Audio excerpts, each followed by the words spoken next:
Curious હું જેકેએસની ગુજરાતી વાત કરું. દેવરાજા અને તરક તળાવ ગામની વચ્ચે ગૌચર વિસ્તારમાં માલધારી પર સિંહે કર્યો હતો હુમલો. માલધારી ગૌચર વિસ્તારમાં માલઢોર ચરાવવા ગયા હોય ત્યારે બપોરના સમય બની હતી ઘટના. સોથાભાઈ ગેલાભાઈ પડસાળિયા ઉંમર વર્ષ 30 પર પીઠાને સાથળના ભાગે સિંહે હુમલો કર્યો હતો. ઇજાગ્રસ્તને સિવિલ હોસ્પિટલ ખાતે ખસેડવામાં આવ્યા હતા.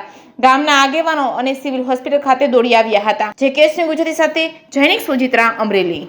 દેવાભાઈ મારું નામ છે, ગામ મારું દેવરાજા છે. મારા ભાઈ ને મારા બાપુજી ઘેટા બકરા સરાવતા દેવરાજા અને તરક તળાવની વચ્ચે એ સાવજે હુમલો કર્યો.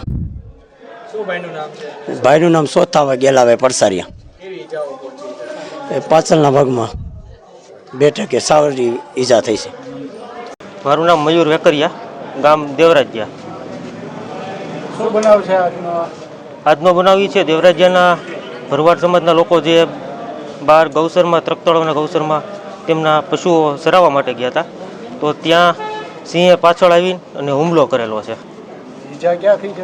પાછળના બેઠકના ભાગમાં દાઢ જેવું મારેલું છે અને પંજો મારેલો છે. ફોરેસ્ટ વિભાગને જાણ કરી હતી પણ એ લોકો કોઈ આવ્યા નહોતા. ત્યારે એનો સમય થઈ ગયો, અત્યારે 2 કલાક જેવો. હજી સુધી ન થયો? હજી સુધી પહોંચ્યા નથી. આવો બનાવ પહેલા ક્યારે બન્યો છે? આવો બનાવ ક્યારેય બન્યો નથી, પણ અવારનવાર જ્યારે જંગલ વિસ્તારમાં જતા હોય ભરવાડ લોકો, ત્યારે વાતચીત કરતા હોય કે અહીંયા છે અત્યારે જનાવરને એવું, જેથી લોકો જ્યાં ભરવાડની લોકો કોઈ સારવા માટે જઈ શકતા નથી.